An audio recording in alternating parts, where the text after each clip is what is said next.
ये सिर्फ एक चुनौती नहीं, बल्कि एक संकल्प था, जिसका उदाहरण बना कोरगुटालो हिल्स, जिसे काली पहाड़ी या ब्लैक हिल्स भी कहते हैं।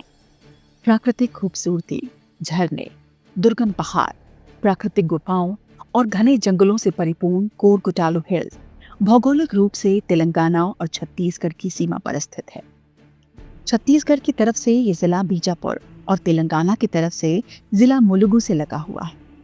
इसकी पहाड़ी पर छत्तीसगढ़ का प्रसिद्ध नाम्बी जलप्रपात, ताड़ापाला, गौड़ा लासारी जलप्रपात, पालीन डैम और भी कई प्राकृतिक झरने हैं। प्रकृति की सुंदर इस देन पर पिछले कई सालों से नक्सलियों का आतंक था, जिसका शिकार कभी मासूम ग्रामीण हुए तो कभी जंगली जीव। लेकिन नक्सलियों के आश्रय स्थल रहे इस कोरगुटालो हिल्स पर अब शांति है। इस शांति, सुरक्षा और स्वच्छंदता के लिए सुरक्षा बलों ने वो युद्ध लड़ा जो कभी असंभव सा प्रतीत होता था। कभी नक्सलियों का आतंक तो कभी अनड्यूलेटिंग टेरेन जैसे प्राकृतिक चुनौतियां सुरक्षा बलों के सामने खड़ी थी। लेकिन मन में दृढ़ संकल्प था कि नक्सलियों की उस पनाहगाह को पूरी तरह से ध्वस्त करना है, जहां आतंक की रणनीतियां तैयार होती हैं और शांति का परचम लहराना है। इसी निश्चय के साथ डीआरजी, एसटीएफ, कोबरा और सीआरपीएफ ने मिलकर अब तक के सबसे बड़े सफल माओवादी विरोधी अभियान को पूरा किया और सफलता भी पाई, जिसमें सुरक्षा बल के 18 जवान घायल हुए। किसी भी सुरक्षा बल की शहादत नहीं हुई। ये वो कहानी है जिसमें शौर्य, समर्पण, समन्वय और धैर्य की मिसाल है, जिसे राज्य और केंद्र की विभिन्न एजेंसियों ने मिलकर पूरा किया। दो राज्यों की सीमा पर स्थित होने और गहरी खड़ी पर्वत श्रृंखला होने के कारण यह ऑपरेशनल रूप से काफी दुर्गम और कठिन है। पर्वत श्रृंखलाओं की अधिकतम ऊंचाई 700 से 900 मीटर है। पर्वत श्रृंखला की घाटियों, चोटियों, चिकन नेक, गुफाओं और खड़ी चढ़ाई ने इसे पिछले कई सालों से उपयुक्त नक्सल ठिकाना बना दिया था। नक्सलियों को लगता था कि ये डोमिनेटिंग हाइट्स उन्हें पुलिस के हमले से बचा सकती है। यही नहीं, इस पर्वत श्रृंखला पर तकरीबन 250 से ज्यादा गुफाएं भी हैं, जिसे नक्सली आश्रय स्थली, डंप एवं हथियार बनाने के कारखाने के रूप में इस्तेमाल कर रहे थे। जहां प्राकृतिक रूप से जल स्रोत भी मौजूद है। इन सभी विपरीत परिस्थितियों के बावजूद केंद्र और राज्य की सुरक्षा बलों ने मिलकर इस मिशन को अंजाम दिया।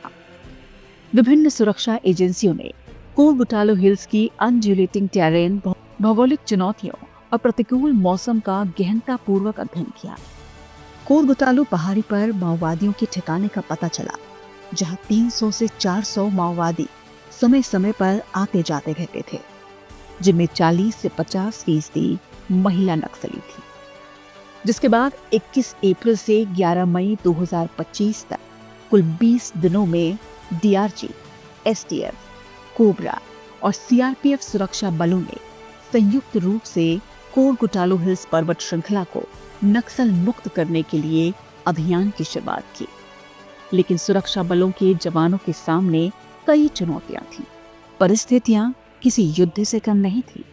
45 डिग्री तापमान पर गर्म चट्टानों की चढ़ाई करते हुए सुरक्षा बल अपने मिशन की तरफ बढ़ रही थी। चढ़ाई करते वक्त जवानों के हाथों में जलन होने लगी, लेकिन उनकी हिम्मत नहीं टूटी। इस बीच मौसम ने भी साथ छोड़ा। खराब मौसम से बारिश और बिजली गिरने के खतरे से भी जवानों ने दो हाथ किए। इसके अलावा जंगली जानवरों और भालू से सामना हुआ, मगर फिर भी कदम पीछे नहीं हटाए। जहरीले कीड़े, हर तरफ बिछे आईडी जवानों के लिए बड़े अवरोध थे। मगर सुरक्षा बलों ने बेहतर रणनीति से ऑपरेशन को अंजाम दिया। दोनों राज्यों की सीमा पर समन्वय बनाते हुए जवानों ने पहाड़ी टॉप्स को एक साथ सैनिटाइज किया। सटीक इनपुट, सतर्क मूवमेंट और जंगलों में सीमित नेटवर्क के बावजूद सफल संचार करते हुए सुरक्षा बलों को आखिर बड़ी सफलता मिली, जब नक्सलियों के बनाए बंकर्स जवानों ने खोज निकाले। नक्सलियों ने यहाँ आर्म्स और नेट मशीन भी लगाई, जिससे नक्सली आर्म्स मैन्युफैक्चर करते थे 250 से ज्यादा ऐसे गुफा मिले जिनमें नक्सलियों के द्वारा हजारों टन खाद्य सामग्री, चिकित्सा व्यवस्था की समुचित व्यवस्था भी की गई थी। बीजीएल की कमी को पूरा करने हेतु नक्सलियों द्वारा हथियार फैक्ट्री और आईडी के निर्माण हेतु विभिन्न विस्फोटकों का जखीरा कोरगुटालो हिल्स पहाड़ी से बरामद हुआ। इसके अलावा सुरक्षा बलों को 2 टन से अधिक विस्फोटक सामग्री, 150 से ज्यादा बंकर, 9 टन से ज्यादा रसद सामग्री, 450 से ज्यादा आईडी और 31 नक्सली शव मिले। सुरक्षा बलों ने हथियार बनाने की सामग्री, माओवादियों के 4 कारखाने और नक्सली साहित्य भी बरामद किया। संभवतः नक्सलियों ने पहाड़ी के ऊपर अपने आप को सस्टेन करने के लिए 1.5 से 2 वर्षों के लिए सामग्री को इकट्ठा कर रखा था।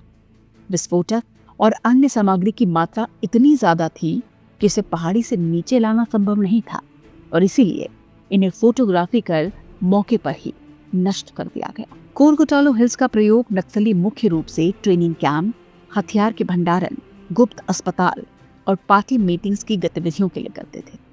नक्सलियों ने इन इलाकों में ऐसी माइनिंग की थी जैसी इंटरनेशनल बॉर्डर पर की गई माइनिंग होती है, लेकिन सुरक्षा बलों के द्वारा नक्सलियों का ये देश पूरी तरह से तबाह हो चुका है। डीआरजी, एसटीएफ, कोबरा और सीआरपीएफ बलों के द्वारा संयुक्त रूप से किया गया अब तक का सबसे दुर्गम और अज्ञात इलाके में ये पहला अभियान था एवं सीमा सुरक्षा बल के हेलीकॉप्टर्स का लॉजिस्टिक सपोर्ट और कैजुअलिटी इवैक्यूएशन हेतु भरपूर सहयोग लिया गया।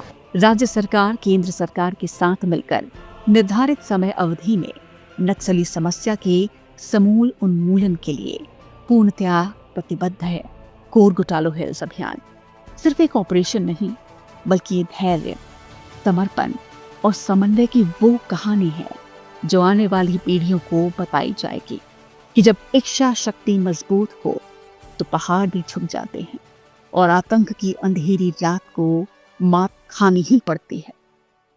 बस्तर की नई सुबह।